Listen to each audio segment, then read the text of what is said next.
live here at the station of decapitation without your head. We've lost Vince again, but I'm sure he'll be joining us back shortly. The fine fellows here. Oh, here he is. He is back. We will add him back in here. Somehow my phone's Yes, he's lost in hotspot the is dark signals. stronger than my work's Wi-Fi, so we'll try that. Hey, what's up? All right, very good. All right, what? so the fine folks at Dark Signals, we got Justin phone Bernard number? Yeah, I Head. got the same number. Hello. Hello. Ayrton. I should have asked how to pronounce everyone's name. Ayrton, why don't you introduce yourself, Ayrton? Hey everybody, Ayrton Carrazco, one of the directors for Dark Signals, episode 5, coming out this Sunday. Excellent, excellent. Bobby. Hello, I am Bobby Jauregui, and I am the director of If Shelley Arrives, and yeah. And Vince Nutt. How's it going? I'm Vince. I directed More Than Capable. Right. And so for people not aware yet, we shared a lot here in the Without Your Head. For people though listening for the first time, Justin, give them an idea of what Dark Signals is. Most definitely. So Dark Signals is an anthology horror web series. It's one we've been working on for the last 3 years, and it's basically about this hacker who patches into a streaming service and basically takes over all the content on this streaming service and starts replacing every single show on there with that we see on each episode with horror movies. And the horror movies basically are the episodes themselves, the stories that we see. And they're basically meant to be like these B horror movies that are akin to like an old B movie marathon that you would have caught on like cable TV late night somehow. Let's go around. How did everyone get involved? Were you all friends of Justin beforehand? Start with Ayrton.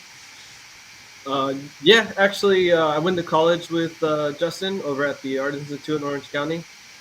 We had actually previously done 3 films before this one, not counting like school projects and things like that.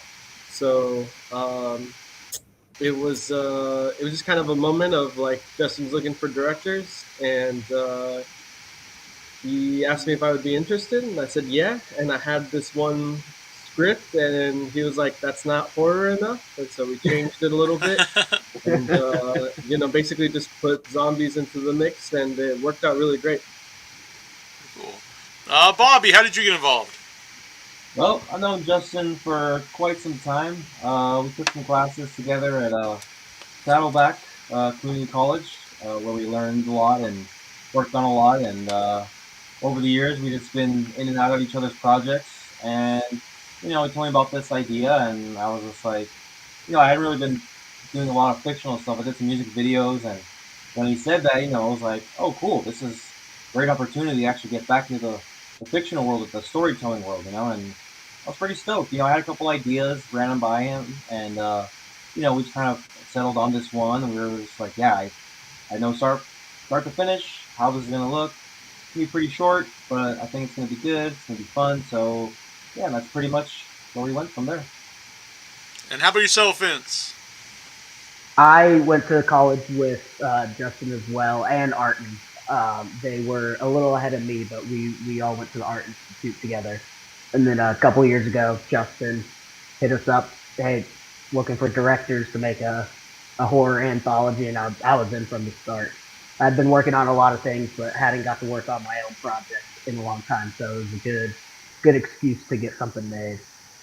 So Ayrton brought up that he had a story, and Justin was like, "Oh, it should be a little more horror." So I was wondering, like, how much input, Justin, did you have on each person's story, and what kind of guidelines were there? So aside from the little note about Ayrton's, I did almost have a moment with Bobby where I did try to get him to squeeze in a little more of a supernatural thing into his episode, but after like thinking about it, was like we were right going to see a movie, actually, Quiet Place Part 2, and I told him that, and it was after the movie that I started to mull over what he pitched me for his story, and I came back as we were driving back, and I was like, you know what?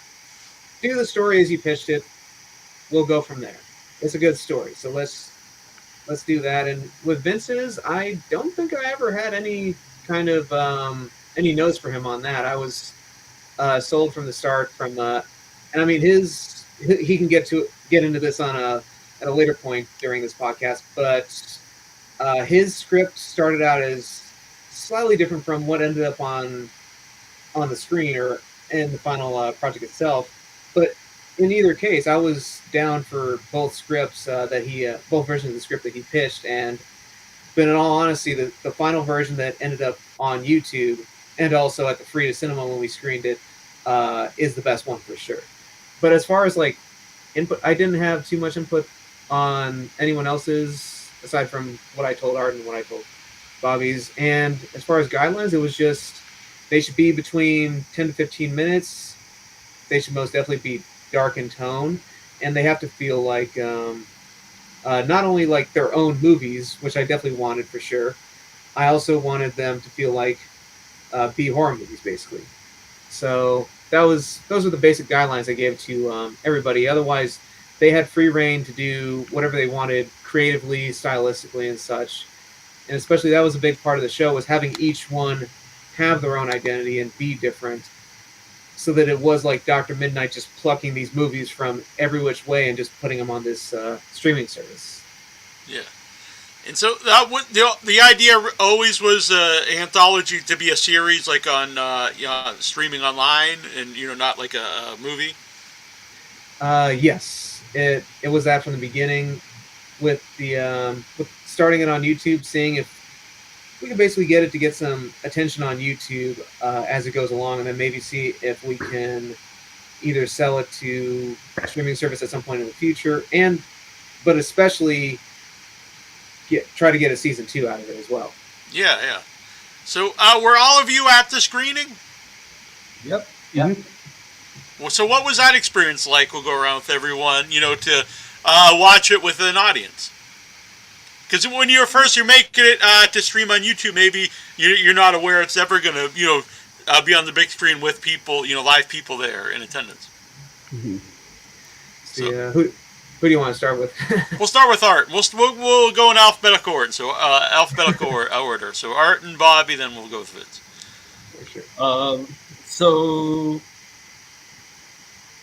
I mean, it's always the best experience, like as a film director, to just have your movie play up on the big screen, because obviously it's not an opportunity that we get very often. So just very grateful that we have this connection with the Frida Cinema to start.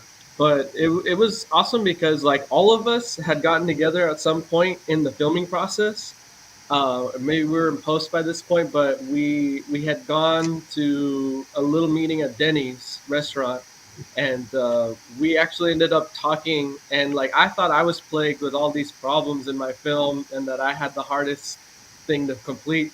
And then everybody else had their own individual stories of the horror that happened on their own sets and with their own footage. And so it was awesome to kind of go from that point to kind of shared pain, and then through that trauma bonding, see where we ended up with the film being completed and shown on the big screen. And I was very happy for all of us, honestly. Bobby, what can you add to that?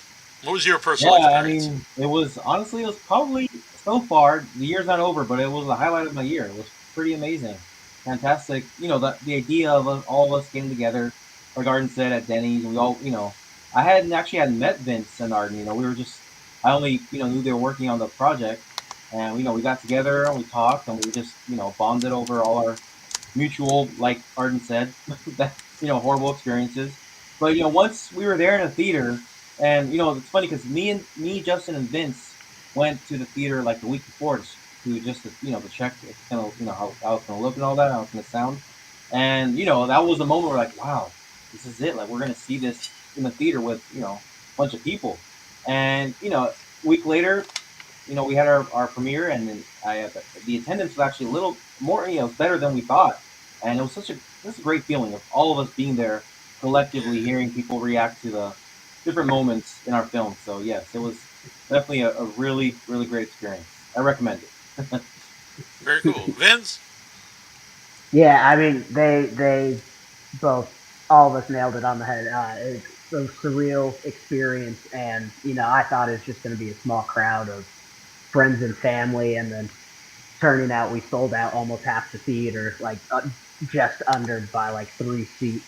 Was kind of crazy, and then just everybody coming up to you after seeing it up on the big screen and saying how much they loved it. It felt great. Like they said, a lot of hardships on this project, and maybe we're always happy with what was happening. So that was a cool experience. Who comes up with kind of like the fake openings of each episode? It's kind of like it's like you're tuning into something, and then it cuts out into something else. That's the J-Man. Were they each one like done specifically like to match the episode in some way and like and part of a theme or? Yes, they were. Like the Cornelius the Unicorn one that plays during the first episode, Day of the Cannibal, came from a note that I had sent some of the episodes to an old screenwriting teacher of mine, who's been a big supporter of mine, and I'd say even some of ours to a certain extent to this day. And one of the big things that he gave me as a note for when I was going to do the fake show idea was whatever we put up there before the actual episode should be so drastically different stylistically and tonally that it clashes, but also makes it funnier with what we're seeing here and then what we're seeing here. And so with that, you have Cornelius the Unicorn playing before this gory Day of the Cannibal. And then you have Entitled Rich People playing before Vince's, which I also had him shoot since his would ultimately end up being a bunch of women stuck in a cabin. And then you have, of course, Haunted Hotel that you had your cameo in, which worked perfectly for the Supernatural episode of Jennifer's Sin. And then Bobby is the one who he's one of the few that actually did come up with his own episode at my suggestion. And I think mostly what I forget how we came about with Business Boys, but I do know there was some discussion between one of us that it should be something like The Office, because there's a running gag of for years people only ever watched The Office on Netflix.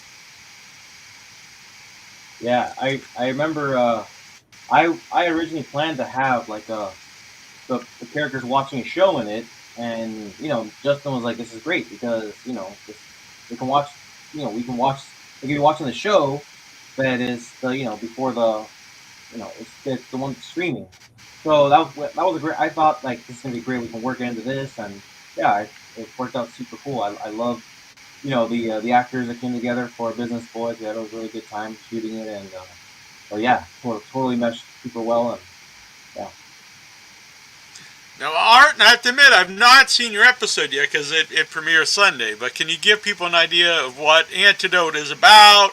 Obviously without spoiling too much, since they're 20-minute episodes or so. Yeah, absolutely, Neil. So I mentioned it was coming out this Sunday. That's October 22nd at 7 p.m. for anyone who might be watching this. So if you're listening past that, you can go and you watch it right now, right?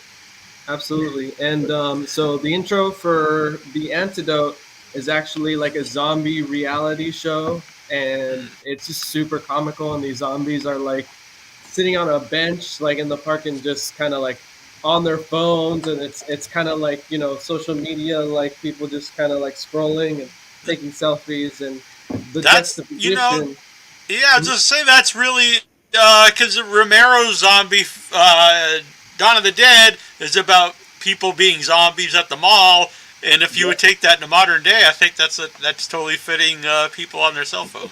Yeah, or you might even take it a little step up with another George Romero film like Day of the Dead, where the zombies actually figure out how to use guns and things. It gets really weird, but it's kind of like that little realm, and then it is juxtaposed by the film The Antidote, which is about sorry, I lost my train of thought. The Antidote is about two basically special forces units that are particularly deal with zombie like outbreaks and virus outbreaks, Very much inspired by like Resident Evil characters like Chris Redfield. If you guys ever played any of those games, and basically they are at their wits' end. The villain has won. The villain has infected the two heroes with the zombie virus, and he's left them abandoned in the desert with only one antidote. Kind of challenging them to to pick one and keep going. Interesting. Well, I'm really looking forward to that. So this Sunday, and if you're listening past October 22nd, you can just go and watch it right now. Same thing And with Bobby the episode can. that airs on 29th. Oh, sorry, I was just saying, same thing with the No episode worries. that airs on the 29th. Exactly. Which episode comes out the 29th? Inanimate. The very last one, season finale. Mm-hmm. And that one is by you, Justin, I believe. Yes, yes it is. And So, I'm sorry. and you already said. I was just say you already said though that you would like to do a season 2. So, not to get ahead of ourselves, do you think that will happen? I think it's very possible. I mean, I think we all had, in spite of the horror stories that we have, with the show, I think we'd also have we'd have fun doing it again, basically. Yeah. So, I'd love to do a second. And doing independent projects like this, and Justin coming to independent like filmmakers like this, it gives us like purpose, man. Because at the end of the day, nobody's out there looking for directors to go direct things, other than like big studios that are looking for guaranteed money from big directing. Bobby, something I noticed about yours is not only it's cool gore and stuff, but I like the sound effects, which I always think sometimes people miss with the gore, and that really puts it over the top. Thanks. Yeah, sound. I mean, every time me and Justin get together and we talk about film, I almost always bring up sound, and I bring up all these references like, oh, this movie they did this, and the audience screened it and they didn't notice, and then they did the sound effect. So sound has always been an important thing for me, and being on sets, I know that sometimes sound is neglected. That's something I learned. Yeah.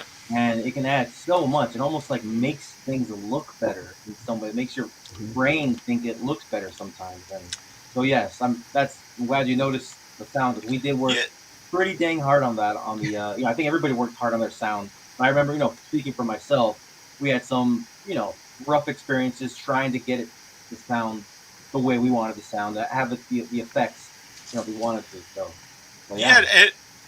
Because I was at a festival over the weekend in Brooklyn, and I won't say the name of the store because I really liked it, but I told my friend Annabelle that they had no sound actually in the like the violence and people getting hacked and stuff, and I was like, that really actually took away from it, because it makes it feel almost kind of fake, like, because you don't it's almost like CG in a way where you don't feel the weight there, and there was no sound, and you couldn't, it didn't feel like there was actual impact. Yes, totally. You had certain bass levels to certain parts, and yeah, totally. I mean, it's about feeling it, and yeah, like I said, somehow it affects the way you see it. You're like, oh, okay, now I see it. Yeah, I'm also always curious. How do you go about finding like a sound for like something squishy or something? Is it like a pre-made sound, or do you go and like record yourself doing something? It's a mix of both. I don't know if you guys can also. Yeah. So I don't know. With me and my sound guy, we try to find sounds that will work. But we've noticed, in my experience, that like you're not always going to get the sound perfectly. So you gotta do some Foley work yourself. That, and honestly, that's almost always, I would say, the Foley stuff is better than the stuff you're gonna find, just because it's so designed. However, definitely, I would say, the template starting with that is like you find the good sound effects and you kind of work from there. But I definitely would recommend mixing both of them. That works really well. Vince, I see you shaking your head there. What are your thoughts on sound? Yeah, no, totally. Sound is my kryptonite, but I work really hard at it. I definitely spent maybe like 2 weeks just on sound design for mine. Usually my first go-to is typing in royalty-free squishy on YouTube and seeing what comes up. Excuse me. And if I can't find it there, I have a few other avenues I always look through. I'm subscribed to a couple filmmaking assets things, so I can usually find what I need, and if I don't, go straight to just recording it myself, which doesn't happen often, but it will if needs to. I have to say, I really like the name of your production company, Nut House Films, or And that has production. Yeah, Nut House Thank you. Productions. Yeah, but yeah, I like Nut House. It works. And I saw it before I saw your last name was Nut, and I was like, oh, now it even makes sense. So Yeah, how? Go on, sorry, just something I want to throw out there, Neil. Yeah. Unrelated to the question of like making a squishy sound, but just kind of related to everybody's work on their films and the sound. I want to just give a kudos to Vince and Justin because they did do their own like sound, and then Bobby and I actually were fortunate enough to this time of making a film. We both teamed up with separate audio guys, and it was funny because both of us found out that. We worked with audio guys who made music. So we had the same process of kind of teaching them how to do movie sound and reeling them in from their, like mastering audio, like music world. And it was kind of a cool experience. But definitely don't miss doing my own sound. That's a lot of work. So I got to give props to my guy, Justin and Vince, because they did a lot of extra work. Yeah. Now, Justin said your idea originally wasn't a horror enough for Justin. Now, are you a horror guy? Are you into horror movies? Or? Honestly, I guess like in some cases I am. Like I'm a huge zombie film fan. Like when I was younger, I really got into like zombie movies. It was all thanks to 28 Days Later from the early thousands that director Danny Boyle made. And after that, I kind of got into like a little binge of like horror movies, and I've seen Peter Jackson's Brain Dead, and I love that one. I've seen The Walking Dead, love The Last of Us currently, like anything in that kind of survival horror genre, including video games, but honestly, not like a huge like horror film like knowledgeable kind of like horror fanatic like that. Justin's my go-to guy when I have questions about the obscure. Yeah, I would recommend a new movie. It's just playing festivals now. It's Herd, and it's similar to 28 Days Later, where it's maybe more infected and about the people surviving and interacting. But so check that out when it's available. Anywhere. Is that like an international movie? Yeah, it's a U.S. movie. American movie. Okay. Yeah. Because I love when the Koreans do like movies and like they did Train to Busan, and that was a good that's awesome. Movie. That's a great movie. Yeah. Fantastic. And what's interesting about Train to Busan is like so there's like no guns in the movie, and we're used to like they have to shoot people in the head. So it's like they're figuring out how to. We're not. I think in America we're used to every movie everyone's having guns. And so it's interesting to watch like how they're gonna figure this out without having the use of guns. Yeah, I didn't even think about that. They use like baseball bats from the like baseball club guys. They do a bunch of things, and I never paid attention to the fact that there's no like classic headshot. Right. I would also recommend The Sadness, which is it's much more graphic movie. So if you don't watch as much horror as Justin, maybe it might be a little too graphic for you. If you can't handle Terrifier 2, you might not be able to handle anything else. Bobby, how about yourself? Are you a horror guy? I would say I am, yes. However, I definitely arrived late to the horror game.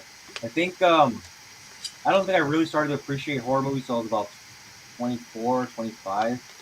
And before that, I kind of my family kind of was like anti-horror movie, like grew up in the 80s and whatever, this, that, religious stuff, satanic panic, and the videos. I remember seeing the video cassette cases, and they terrified me, and my parents were like, yes, that's right, that should terrify you. But, once I started working on movies, I worked on a horror movie, and I remember I had the epiphany. I saw a severed limb, right? I'm like, the makeup girl working on it. Good and name. I was talking casually to her, and I was just like, wow, okay, now I get it. It's like Halloween. This is fun. This is awesome. So I think that, and then like it coincided with Shaun of the Dead. I saw Shaun of the Dead, and I was like, this is an incredible movie. It's hilarious, and it's an actual horror movie. And I think that was kind of it. And I just started to explore horror. I'm not a huge aficionado, but definitely a bigger fan than I was growing up. And I definitely helped. Obviously meeting Justin and being friends with Yeah, him yeah. that really helped that as You well. probably can't hang out with Justin and not like some horror movies on some Exactly. level. Yeah. Horror cinema. It's great cinema. Absolutely. We ended up watching a Definitely. bunch of Bobby and I. We met the most during somewhat pre-production, definitely a lot more during post for sure. And we would almost always try to watch a horror movie, specifically anthology horror movies. We were trying to always watch something like that just to keep us going, whether it was a show or a movie. So there's definitely been a lot of meetings like that before this show and during and after. Yeah. What were some of the anthologies you had everyone watch? Well, I guess it was more just between Oh, just you and Bob Bobby, but yeah. and I, but it was stuff like Cat's Eye and Tales from the Hood, watching episodes of like The Twilight Zone, and even showing him an episode of Creepshow the series, specifically the one with the Evil Dead episode that takes place in the TV station in season 2. And I feel like there's one I'm missing. Oh, Beyond Belief, Facts or Fiction was a big one that I wanted to show him one episode of at least. Yeah, that's right. And Vince, are you a horror man? I am. I did get into horror a little late as well. Maybe not into my 20s, but definitely teenage years. 'Cause I was a little more shadowed, and you're a child and can't watch these things. So it kind of started off as like a thrill thing, and then now it's just like it's a comfort thing. I slowly grew into the horror genre, but definitely don't listen to or watch as much as Justin does. It's hard to keep up with that man. But like Ayrton said, if there's any horror questions or recommendations, he's the first guy I go to. Yeah. Justin, was there any? The order of the episodes? Is there like what's the thought process there to have like Day of the Cannibal as the first episode? Day of the Cannibal, it was just a case of trying to figure out what would be essentially the pilot episode of the show. And so I knew that for that, it would probably be a good place for myself as the person who came up with the concept and brought all these guys on board to set the template for everything. And so Day of the Cannibal just came about as that idea that I was like, what am I going to do for the first episode? And so it especially came about with that whole episode came about with the COVID restrictions because we were shooting it when COVID was really hardcore. The restrictions were really hardcore still. And so there was a lot of just thinking of things to do and also having a location in mind, like the one we used for Day of the Cannibal, which was just the backyard of a apartment complex. And so a lot of that was just thinking about different resources that I had, people I could contact that were nearby, or even some people from farther away that would be willing to come out and do this shoot, but also keep it within 10 people or less. And so that's what kind of led me to do Day of the Cannibal, and then from there, figuring out where everyone else was going to fit as far as their episodes came about more from either looking at the scripts or seeing the episodes finishing up, and then just kind of figuring out like Vince feels like a good second episode to kind of move things into the rest of the season. And then Bobby and I both kind of switched on and off between who was going to be third episode and who was going to be fourth quite a few times. And then Ayrton and again myself both kind of naturally just fit into 5 and 6 as far as with Ayrton's being the 5th episode, and then it was decided that my 3rd episode would be the season finale. Though admittedly, I wasn't ever intending to do more than one episode until I found when I started this, it wasn't just Bobby, Vince, and Ayrton. There was also a couple other directors that were interested in doing episodes that I wanted to work on the show, but they were willing to do it. They were interested in doing it, but other projects came to mind, and so they chose to focus on those projects. And so I found myself in the spot of, I got to fill the catalog, so let's come up with 2 more episodes to fill the catalog. But obviously didn't treat it as that, Yeah. And watching a lot of your films, Justin, you always have strong, female leads. Our mutual friend Trista is in several of your things, and in Jennifer's Sin. And how about Lexi for Day of the Cannibal? Very strong character. She's great in it. And so, had you worked with her before? She actually had a brief part in Queen of the Dead. Okay. She's labeled as a Day of the Dead mask in the credits. And like if you look in Queen of the Dead, it's this one skeleton who gets one cult member who gets a close up, and it has this mask with very Day of the Dead-esque patterns. And she says this line when talking about this character from the book that Trista wrote about. It says, "I felt his hand on my shoulder," and that's Lexi. So that was the first time I worked with her, and I decided also because at the time I thought Trista was solely working in the Union, and we worked through the Union on Queen of the Dead. So I was like, I don't want to work through the Union on this one because I don't have the money. Mm-hmm. And then another actress that I would have contacted, Aubrey Nestor, now Aubrey Sanders, who is in Inanimate, actually. At the time, she was living in Cathedral City. So I was like, well, and she also wasn't seeing anybody at the time during COVID. Certain restrictions for herself, health-wise. So I was like, I can't contact her. And so I thought to myself, I want to see what Lexi can do. I feel like she could probably pull something like this off. I feel like her look is right for this character and what I want. So let's give her a chance. Let's do this episode with her and see what she can do. And yeah, I was really happy with what she pulled off with it, and she does have some like great reactionary moments and stuff like that. And it was fun kind of figuring out this character as we went along, because in the script was just 2 pages long. Yeah. So the fact that we got a 10-12 minute short out of that is pretty amazing. But we had a lot of material to work with that we shot on set, of course. Yeah, on and it's a great look to it. Ayrton, Antidote. Can you talk about casting Antidote? Because I've not seen it, but So before the Antidote was kind of translated into a horror concept, I'd been talking with Hana Safar. Juan, as he prefers to be called, is he's been on a couple of films that I shot before.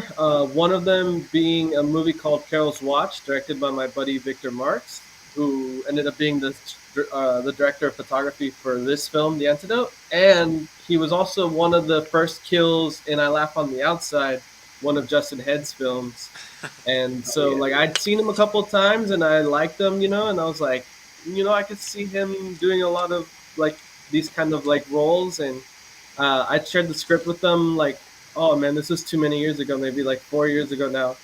And he was like, I'm on board. He's like, let me know what's going to happen. And then, nothing happened for a year, and then COVID happened, and then Justin starts hitting us up for things. And I was like, well, if I adapt the script, I bet Han's still on board. And luckily he was. And so he was on board, and, he as soon as I turned it to the zombie script, he was like, oh, this reads better. He's like, this reads a lot better now. I was like, all right, good. And then one of the co-stars of the film, a guy named Matt Mezin, he is the villain. I actually just knew him from work, and he's just a super artsy guy, and he was just kind of hey, I'm interested in your movies. And I would show him my movies and stuff, and then he's like, man, would you ever if you ever have a side role or something, let me know, and I'd love to be part of it. And I was like, sure. And so he ended up being the villain. And then Shelley De Cristofaro, she ended up being one of the leads as well. She is someone whom I worked with in one of my early films from college. And Shelley was so good in that one. It's a film called Into the Unknown. You could find it on YouTube. She played just a side character, but she was so good. I remember she worked really well with direction. And so she did one character she brought, and then like we adjusted and she adjusted like well, and then like we fine-tuned it and then she fine-tuned it herself. The next thing I know, what I got from her was really great, and I kept going like, man, I'd love to have her in a movie again. I'd love to have her in a movie again. And the opportunity never presented itself. So then on this film I was like, I'd love to have her. There's one big issue, and that's that she lives in Jersey, way out in the East Coast. And Yeah. so me and I was just Justin, there. Yeah. So, or Justin and I, we talked about it. And we're like, dude, she is good. Like, we're willing to fly her out. She's down for it. So I sent her the script. She loved it. She said, I don't know if I can. And then we were just kind of like sitting with bated breath, and then she said, I'll do it. And then me and Justin just kind of like forked over halves on the airplane oh, ticket cool. and we flew her out. Yeah, I picked her up at the airport. Which funny little side The story day about of, right? The day of your first shoot date. The that. day Exactly. Not just the day of, literally a few hours before the shoot, because I picked her up at LAX. She got in like at midnight or somewhere around there. No, I'm sorry, it was like almost 1 a.m. when I finally got her out of the airport. And as we're driving, 2 a.m. passes, but then it immediately turns into 3 a.m. because daylight savings time happened as we were driving over to Arden's area in Palm Springs. So, and then we finally got into Palm Springs at 4 a.m. So, and we had to start shooting like at 9 a.m. 9 a.m. No, I think even 8 a.m. So yeah, it was and a lot of us were not sleeping that night. The higher up crew, myself as a producer, Arden as director, Victor Marks as our DP, we hardly slept that morning leading into later that morning for the shoot. Yep. And, Bobby, how about casting your film? And by the way, also Shelley's makeup is very cool. Oh, yeah, thanks. That was sort of the makeup was sort of inspired by I believe Planet Terror, the poster Okay, yeah. for one of the characters, and yeah, so yeah, thanks. Casting. So I was gonna have my friend who she's a musician and did a bunch of music videos, and I thought I have experience with her, so I'll have her do it. But something came up, and so me and Justin ended up like doing like a casting call on what was the LA casting, Justin? It was LA casting. Yeah. Yeah. So we put up a casting call, and but so Robin, the girl who plays Shelly, you said Justin, if I remember correctly, she had auditioned for another project of yours. She had, and she didn't get the part. So I was like, "Can I keep your contact information in case a future project comes up?" And I remember especially LA casting, we heard from nobody. So I asked, I asked you if you were okay with it. I, I asked her if she wanted to read the script, and then she did, and well, then she sent the audition to us. Yeah, we saw the audition, and it was great. I mean, she was able to cry, so I was like, cool, like this is great. So yeah, it was, the audition went good. We met her. Her name was Robin Stevenson, and yeah, it worked out great. That was the only real one that was like a casting. The other characters, Victor, the other the one of the I don't want to spoil too much, but Yeah, one of the characters in it, one of yeah. the male character, and there's another female character. Both of them, one was friends. Adriana's friends with Justin. Victor's a sound guy on my thing. He was the guy who did. I mean, he did so much. He put in so much effort on this project. Like, he did the sound, and he was also helping out. Yeah, he was when we were shooting. He even showed up on the days he wasn't even in it, like to help with the lighting. So, but yeah, so that's the other casting that I did. But yeah, so that was my casting process. It was great, fun. Yeah. And how about yourself, Vince? Because your primary two leads, I don't want to give too much away of the movie, but I think physically you expect them to be, mixed, by the end of that. Yeah. I got very lucky that they're two very close friends of mine. The tall one, Stevie, the character's name is, she actually helped me co-write it. So she was a co-writer on it, and then she acted in it. Ayla, I had met through another group of friends. I used to do a lot of comedy work on YouTube, so all three of us, kind of worked together in a wider comedy aspect, and I let them know that, like, hey, guy I went to college with, he wants to do an anthology series. Would you guys be interested? And they were both on before even seeing the script. So I'm like, okay, cool. I'll let you know when things start happening. And when they did, they jumped on board through both iterations too. So as Justin was saying, I had a different vision that didn't end up working out. So they were gladly coming from one project to another. And then the protagonist, the woman who owned the Airbnb in the film, she signed on literally like 2 3 days before the project because our original villain was actually gonna be Aubrey Sanders from Justin Inanimate, but scheduling just didn't work out last minute, so I had to find someone on the fly.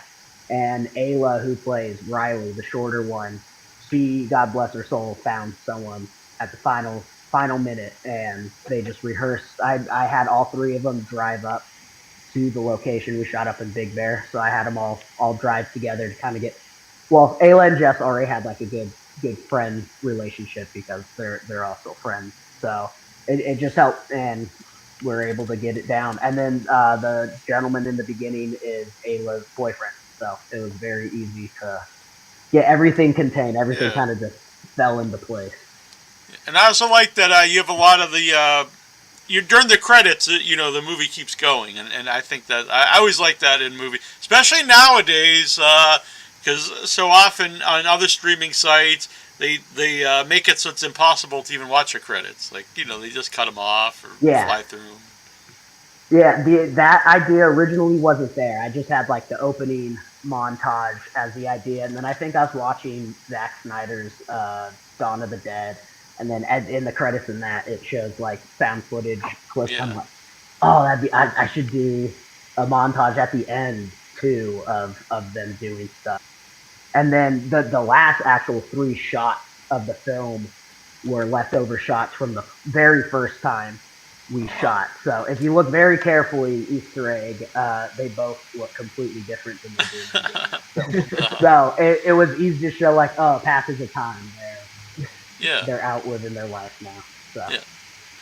And Justin, obviously, Trista Robinson and Jennifer Sin. She always is amazing. And so, did you write that specifically for her? It's interesting because I couldn't get a handle on.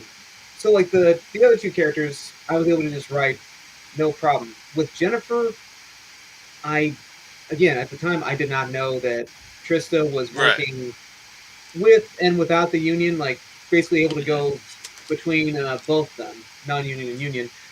So, but I wanted someone in mind, even though I wasn't going to cast her. So I wrote Jennifer with Trista just as a visual to give me an idea of what to look for in someone for that part. And so and the movie has a lot of references to a lot of movies for sure, but like everything I've done, Italian horror movies. And so there was a lot I actually pulled from Lucio Fulci movies, specifically City of the Living Dead and House by the Cemetery.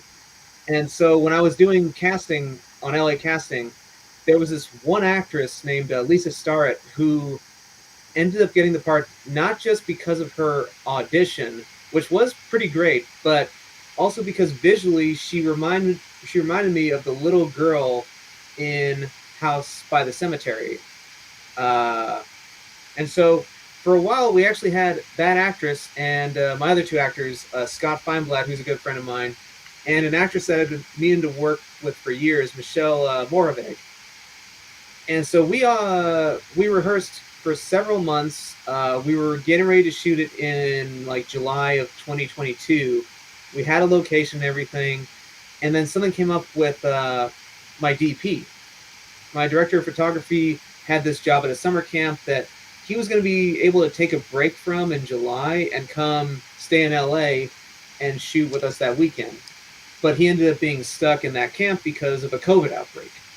And so that made us put it to where we had to push the project to a later date. Almost everybody was on board except for Lisa, because she was a student at the time, and she did not know what her schedule was going to be like with school once it started back up in September. So she basically had to back out of the role. And so that's when I was talking to Trista about it, and she told me about her ability to go between union and non-union, and that's when I offered her the role that she was ultimately written with her in mind, without her being in it, Yeah. and she accepted. So it was a bit of a journey to get there, and Yeah. No, I'm glad it worked out though, and the guy at the beginning there does the cameo. How annoying was it that he was so late getting you his footage? oh, I was cursing his name every day, and I hope to never work with him. No, I'm kidding. Oh man, but no. In all fairness, though, it was worth the wait, Neil. You did a phenomenal job with your cameo, Thank and you. I mean the fact definitely. that thank you. like I remember showing these guys the stills and even some of the raw footage before it had been cut together, and they could immediately see the possibilities of what we could do with it, or what I could do with it, especially. And no, it was. I just want to add a little bit for people who've watched that episode or are going to watch that episode. So my brother works at a school, and so I went there I was like, oh, because it was when school was out, film it in the library, and I thought, oh, no problem, that's great. I didn't realize that the school is like kindergarten through the 5th grade, so the library was all these little children's books. So I had to move literally all the books that were not little kids' books to one little section of the library to try to fill it with some stuff that wasn't like would have been very out of place and strange. But so. I think that that- would have made it so much funnier. It probably would have actually. I had a couple little kids books taking himself too seriously. That actually, now you mentioned that would have been good if him talking like, yeah, he's got a big ego, and it's like Horton hears a who or something behind him. But I love that story because Neil, it's like you literally had a production day where it was supposed to be easy for you. You were going to school, Exactly. And you still had to go and set dress and take time and all this, and then shoot yourself. Yeah, and then I had to put it all back too because I couldn't leave it. I had to make sure all the books were in the same spot. And that's the stuff we run into when filming. Just Yeah. it's never that easy. Exactly. Arton, by the way, do you have other shorts and other projects people can check out? Yeah. So I have. Other than The Antidote, which will release Sunday, October 22nd, I have a film, Strangers in the Night Bus, that's on YouTube. You can also find my film, Forgotten Country, on YouTube, and Into the Unknown as well. Those you could find if you just if you go on my Instagram, actually, or even my Facebook. You can find my Facebook with like the name Ayrton Carrazco. Or you can find me on Instagram by just typing RTIN, and you'll find the one that says Ayrton Carrazco. I have Linktree links that has links to the films and my website and all that. So if anybody wants to check those out, I would love it. Yeah, I would like to check out. I'd like to check out your other work. I like to check out everyone's work. Bobby, how about yourself? Well, let's see. I think the things right now that I'm, besides this, that I'm most proud of. Yeah, of course. The 2 music videos that I did for my friend Plasmic. She's by a great artist. Look her up. I love her music, like synth pop, and she basically let me do pretty much anything I wanted within the video, and we're pretty proud of it. So yeah, I got those up there on YouTube. If you look up Plasmic, also my production company that I go through when I do anything, it's Persona Productions. I got all my other stuff there too. So if you look up Persona Pro Video on Instagram, that should take you to everything. And yeah, all the my music videos that I did for Plasmic, they should be up there as well. And again, if you just look up Plasmic, and you'll see music videos I did for the 2 videos I did for her were called 100 RX, about like songs about medication and the way we deal with medication these days. And the other one is oh gosh, it's not coming to me right now, but I'll think of it. But yeah, both of them, 2 music videos I'm very proud of, and hopefully we'll keep going, more projects, over and over again as the years go up, as the years come by, and we want to do season 2 and beyond. So yeah. Yeah. Yep. And how about Mr. Nuthouse here, Vince? Yes, you can actually see from my very first short to, besides this short, you can see pretty much everything I've made on my YouTube channel, Nuthouse Cinema, Nutthouse Cinema. You can see a lot of my personal projects on there. And then if you go to, not an active channel anymore, but if you go to In Pursuit of Nothing, that's a YouTube comedy group I used to work with, and pretty much everything in their last 2.5-year catalog I shot and edited a couple, but a lot of those are my work as well. How about yourself, Justin? Most people are familiar in the Without Your Head universe here, but where can people check out your other? And are you working on anything? Well, of course, we want people to check out Dark Signals, but are you working on anything in the future? Oh, for sure. So, I mean, there's the YouTube channel, which I believe last I checked is now, I guess YouTube does like YouTube at. So right, yeah. YouTube, which, I mean, that makes it easier to find. So I guess it would be YouTube at Slasher Films. And then there's also my website, slasher-films.flix.com/horror. That's another place to check them out. Or I probably mentioned this in a previous video, but yeah, just hit me up on Facebook or Instagram, and I can always send you a link, no problem. And then as far as other projects go, it's just at this moment, aside from premiering the last 2 episodes that are coming out, it's also getting ready for season 2, and so there is helping a friend of mine with who wants to do an episode to get his episode written in November, as well as writing an episode that I want to do, and also kind of talking to everybody else here in this group about what we want to do with season 2, and if there's anything we want to do differently, keep the same, or just how we want to tackle it this time, next time around. Yeah. Well, I've really enjoyed these, and not just because you guys are all here. No, they're really cool, and I like that they're all different, and I like the setup to all of them. It's fun. And because we don't have a lot of anthologies anymore, a lot of TV stuff's like one long story that you have to just keep watching them. You can't just watch one episode because you have no idea what's happening. But I like stuff where where you can just watch an episode.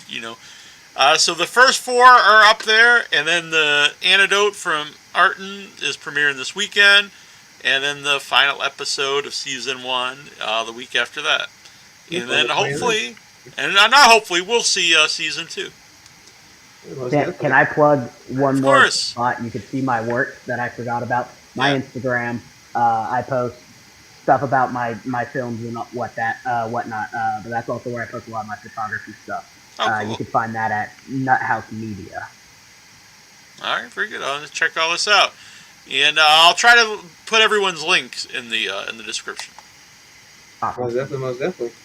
Yeah. Well, I really appreciate you guys all coming on. I really dug Dark Signals, and I hope people check it out. And it's always good talking to Justin, and it's good to meeting everyone new here for me. Nice meeting you as well. Thanks for having us. Yeah, and hopefully we'll do it again sometime.